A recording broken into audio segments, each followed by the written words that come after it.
You got a choice today. When you leave this room, you can choose to be radically kind. Never to intentionally harm another animal for breakfast, lunch, or dinner ever again.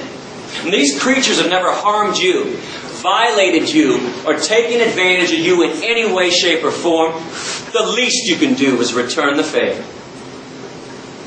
Or you can stay radically cruel. Keep the status quo as is. Make sure animals have no freedom. Make sure they never experience one drop of human kindness. Make sure their babies are stolen from them. Make sure their beaks are sliced off, their horns are cut off, and their testicles ripped out. Make sure there's a knife in their throat every second of every day for eternity. I really hope you make the right choice. I want to wrap this speech up so we can do our Q&A session. Give me about 6 more minutes to say something on the dairy industry as it pertains directly to cows. We talked about the pus in cow milk, which is gross. We talked about the unhealthiness of consuming dairy products, but we have yet to focus on what the cows are going through. Keep in mind, veganism isn't about your health. That would be selfish. I'm trying to get people to be unselfish for a change, to be altruistic, do something kind for somebody else, and when you do that, don't expect something in return. But when it comes to cruelty, I think there's more cruelty in a glass of milk than a steak. And I want to make my case visually and verbally. You're only the 11th class to see what I'm about to show, because this just went down a few months ago in Plain City, Ohio, at a mom and pa dairy farm.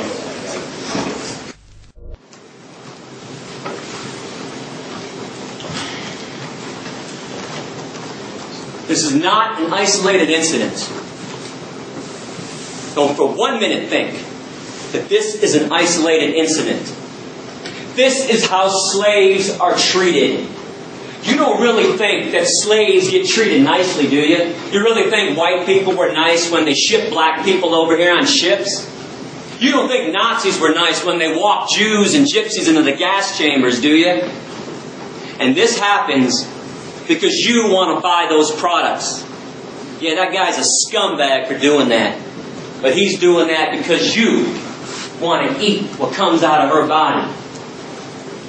And enough already. You're not a caveman and you're not a cavewoman anymore. Stop acting like Neanderthals. This is 2010. Give it up. It's not cute and it's not funny. Because animals are being abused. It is not your right, and it's not your freedom to do this to them. You don't get to have freedom when somebody else doesn't. That's a violation. And if you wonder why vegans get so upset sometimes, like I am right now, you just saw some of it. Every time we show up at a farm, somebody's punching, kicking, and stabbing somebody. And something else that I'm curious about, how come when I show videos like this of people punching and kicking animals, people are more upset with that than when they shove a knife in their throat? So even if you find a farm where they're not punching and kicking, when they shove a knife in their throat or put a bullet between their eyes, how is that not cruelty?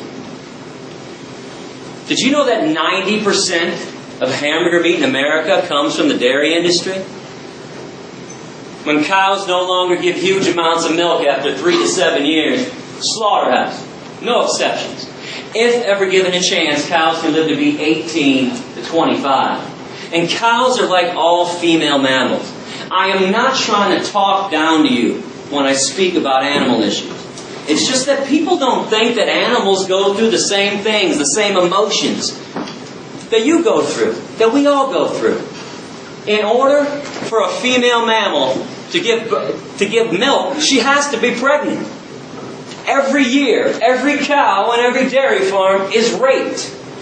A long steel device shoved in their vaginas to inject them with bull semen, or sometimes they use a bare hand. This forces the milk flow. And after she gives birth, babies are stolen. And let me tell you something, the worst scream I have ever heard, and I've heard them all firsthand, When I started finding out about this stuff, a little over 15 years ago, I was like everybody else. I didn't believe it was that bad. I thought everybody was exaggerating.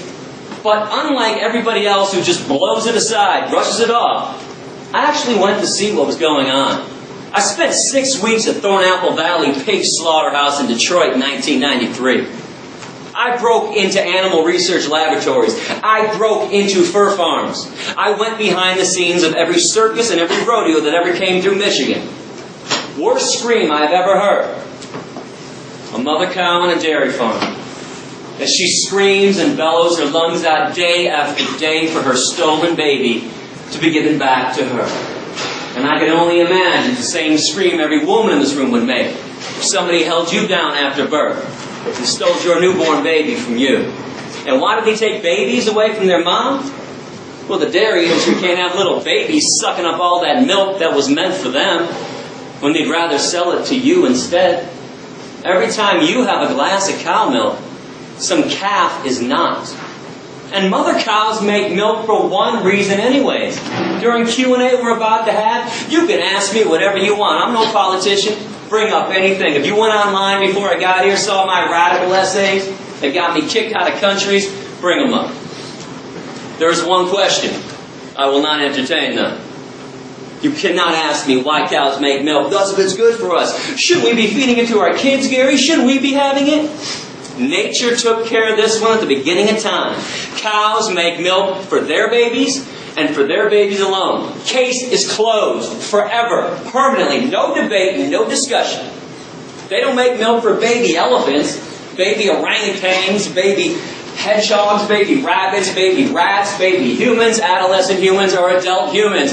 This body of ours has absolutely no need for cow milk, like it has absolutely no need for giraffe milk. And zebra milk and rhinoceros milk, hippopotamus milk, camel milk, deer milk, antelope milk, horse milk, pig milk, dog milk, or cat milk. The only milk that we ever need is our own mother's breast milk when we're born. That's it. And when we're done weaning, we never need one drop of milk ever again.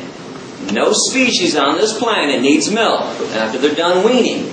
But if you want to include some kind of milk in your diet like I do, let me reiterate the good news. Soy milk, rice milk, almond milk, hemp milk, coconut milk, oat milk, hazelnut milk. I promise you will like one of those 7 vegan milks. Remember, when you go veg, you don't give up anything. You got the vegan version of stuff, or eat things that are truly natural, like fruits and vegetables, beans and lentils and seeds. I want to thank everybody for listening with an open mind. I do appreciate that.